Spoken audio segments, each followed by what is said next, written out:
তুমুল নাটকীয় ম্যাচ। শেষ 5 বলে যখন বাংলাদেশের দরকার মোটে 4 রান, তখনই একে একে উইকেট হারান মোসাদ্দেক সৈকত ও মোহাম্মদ সাইফুদ্দিন।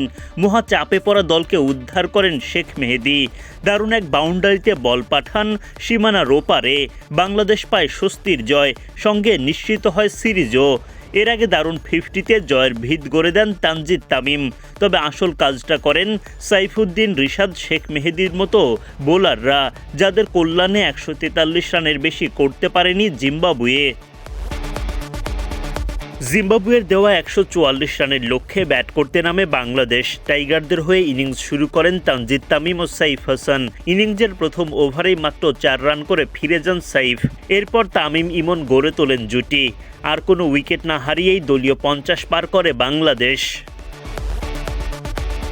22 বল খেলে 24 রান করে ইমন ফিরে গেলেও লড়াই অব্যাহত রাখেন তানজিদ তামিম।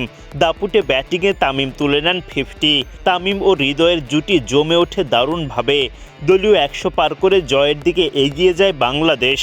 জিম্বাবুয়ের বোলাররা পাল্টা আঘাতের চেষ্টা চালান, তবে শেষ পর্যন্ত জয় টাইগারদেরই। রবিবার সিরিজ নির্ধারণী ম্যাচে মুখোমুখি হয় বাংলাদেশ ও জিম্বাবুয়ে। টস জিতে আগে বাংলাদেশকে বোলিংয়ে পাঠায় স্বাগতিকরা।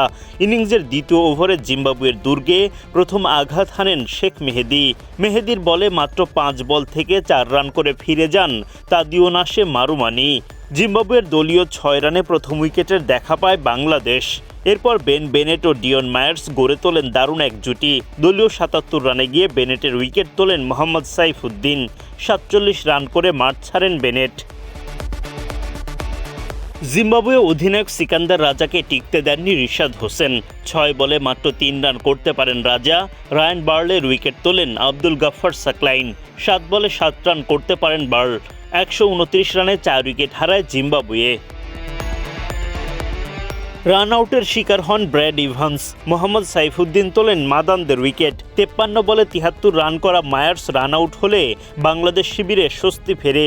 20 ওভার শেষে 7 উইকেট হারিয়ে জিম্বাবুয়ে পায় 143 রানের পুঁজি।